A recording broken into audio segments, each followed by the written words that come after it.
یا صاحب الزمان یا وارث قرآن۔ عزیزان محترم، کربلا جو ہے وہ بہت ساری چیزیں میں نے آپ کی خدمت میں بیان کی۔ انسان جو ہے وہ دو چیزوں سے مل کے بنا ہے، دو چیزوں سے۔ ایک اس کا بدن ہے یعنی مادہ، میٹر، دوسری اس کی روح ہے۔ اور ظاہر ہے یہ دو چیزوں کا کمبائن انسان کو اشرف المخلوقات بھی بناتا ہے کہ خدا نے اس کو ایسا رکھا۔ بہرحال دوسری مخلوقات بھی ہیں، اللہ نے جانور بھی ہیں، اور بعض جانور ایسے ہیں کہ قرآن کہتا ہے کہ ہم انہیں وحی بھی کرتے ہیں۔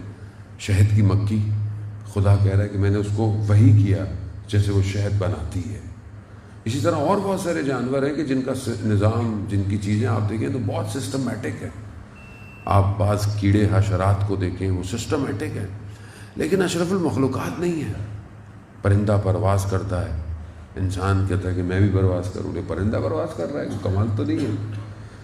جو چونٹی ہے پانی کے اوپر چل رہی ہوتی ہے، بندہ کہتا ہے میں بھی پانی کے اوپر چل جاؤں، میرے لیے بڑا کمال ہوگا، جبکہ وہ چونٹی چل رہی ہے پانی کے اوپر، تو کیا وہ اشرف المخلوقات ہے؟ نہیں ہے۔ اور بہت ساری اسپیشیز جتنے بھی ہیں، اگر آپ ماشاءاللہ یہ بچے دیکھتے ہی رہتے ہوں گے تو بس ان گیم سے فرصت ملے تو یہ جو ہے وہ ڈاکیومنٹریاں دیکھا کریں، تو دیکھنی چاہیے۔ آپ کو پتا ہو کہ مخلوق اللہ نے جو ہے وہ نیشنل جغرافک اور ڈسکوری میں آپ دیکھیں کہ کیسی کیسی مخلوقات ہیں اللہ نے بنائی ہیں، ان کی کیا کیا چیزیں ہیں، کلر کس طرح ان کی خوراک ہیں۔ خوب انسان کے علم میں اضافہ ہوتا ہے، اور ان آیات کو جب دیکھتا ہے تو خدا کے اور قریب ہوتا ہے، کہ دیکھتا ہے کہ کیا خدا نے چیزیں بنائی ہیں اس دنیا کے اندر۔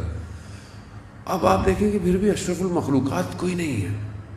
اشرف المخلوقات کیوں؟ کیونکہ اللہ نے نطق یعنی جو عقل دی ہے وہ انسان کو دی ہے، اور انسان اپنی اس عقل کی وجہ سے، اس لاجک کی وجہ سے کہ وہ اچھے برے کی تمیز کر سکتا ہے، وہ چیزوں کو ڈیفائن کر سکتا ہے، وہ کمال پہ پہنچ سکتا ہے، وہ ان ساری مخلوقات کو اپنے استعمال میں لے سکتا ہے۔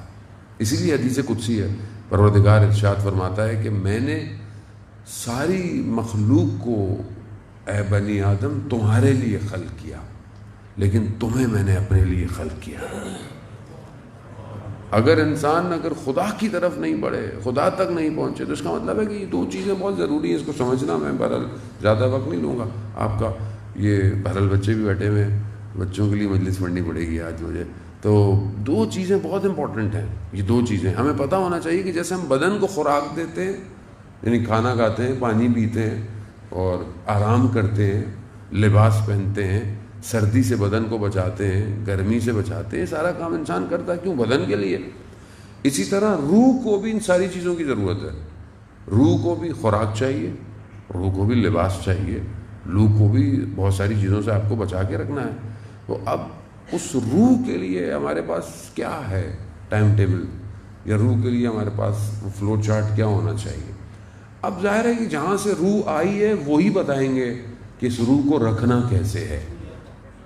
ظاہر ہے خدا نے روح آپ کو بتایا کہ روح دوسرے عالم کی ہے، اس بدن کے اندر روح جو ہے وہ اس کا تعلق دوسرے عالم سے ہے۔ قرآن میں بھی کہا، پوچھا گیا کہ یہ روح کے بارے میں تم سے سوال پوچھتے ہیں، تو خود کہو یہ امر ربی ہے، یہ اللہ کی طرف سے امر ہے۔ لیکن بہرحال علماء نے احادیث کی روشنی میں بہرحال جو تھوڑا بہت کھول دیا ہے، تو اتنا تو خیر حق بنتا ہے کہ ہم آپ کی خدمت میں پیش کریں، کیونکہ ہم اپنی روح سے غافل ہیں۔ ہم اپنی زندگی میں اتنے مصروف ہیں کہ میں یہ پڑھ لوں، میٹرک کر لوں، انٹر، کالج، یونیورسٹی، پھر پروفیشن، پھر اس کے بعد جاب، پھر گھر، پھر یہ سب مادہ ہے۔ منع نہیں ہے، اسلام منع نہیں کرتا، آپ اچھا پڑھیں، اچھا کھائیں، اچھا پئیں، خدا نے جتنا آپ کو دیا ہے اپنی حیثیت کے حساب سے آپ خرچ کریں۔ لیکن اس معاملے میں اگر آپ صرف مادے پہ نگاہ رکھ رہے ہیں، میٹر پہ نگاہ رکھ رہے ہیں کہ میں اتنے سال بعد یہاں پہنچ جاؤں، میں اتنے سال بعد یہ کر لوں، میں اتنے سال بعد، تو اس کا مطلب ہے صرف آپ کی توجہ بدن کے اوپر ہے، آپ کی توجہ روح کے اوپر نہیں ہے۔ کیونکہ جس طرح آپ بدن آپ کا رشد کر رہا ہے، آپ نے اپنی روح کو بھی کمال پہ لے کے جانا ہے۔ روح بھی اب کیسے ہو کہ روح بزرگ ہو، اور روح بزرگ ہوتی ہے تو کیا ہوتا ہے، یعنی ہوتا کیا ہے؟ یعنی آپ دیکھیں کہ ائمہ علیہ السلام معصومین جو ہیں ہمارے، ان سے ایک امام سے سوال کیا کہ مولا آپ گناہ کیوں نہیں کرتے؟ یعنی گناہ آپ سے نہیں ہوتا، معصوم ہے ویسے بھی. تو امام فرماتے ہیں کہ تمہارے سامنے اگر کہیں گند کچرا پڑا ہو تو تم اس کے پاس سے گزرو گے؟ نہیں. کہا کیوں نہیں؟ کہا کہ پتہ ہے کہ غلاظت ہے، گندگی ہے. تو کہا ہمارے لیے گناہ ایسے ہی ہے، ہمیں گناہ اپنی اصل شکل میں نظر آتا ہے. کیوں؟ کیونکہ خوب معصوم ہے، روح ہے. اسی طرح جو شخص بھی اپنی روح کو پسند کرتا ہے اس کو ساری چیزیں ویسی نظر آتی ہیں. نجف کا طالب علم کہتا ہے میں نے اپنے استاد کو اپنے کھانے پہ بلایا، دسترخوان میں کھانا رکھا، استاد آیا، بیٹھا. استاد نے تھوڑا سے بس چاول چکھ کے اٹھ کے چلے گئے جلدی. میں پریشان ہوا کہ میں نے کہا کھانا تھا. پھر میں نے اپنی زوجہ سے پوچھا کہ کھانا صحیح تو تھا، کوئی اس میں نجاست کوئی ایسی چیز تو شامل نہیں ہو گئی تھی؟ اس نے کہا نہیں سب کچھ صاف تھا. پھر یہ کسائی کے پاس گیا، کہا کہ جو گوشت تھا یہ صحیح تھا یا نہیں تھا؟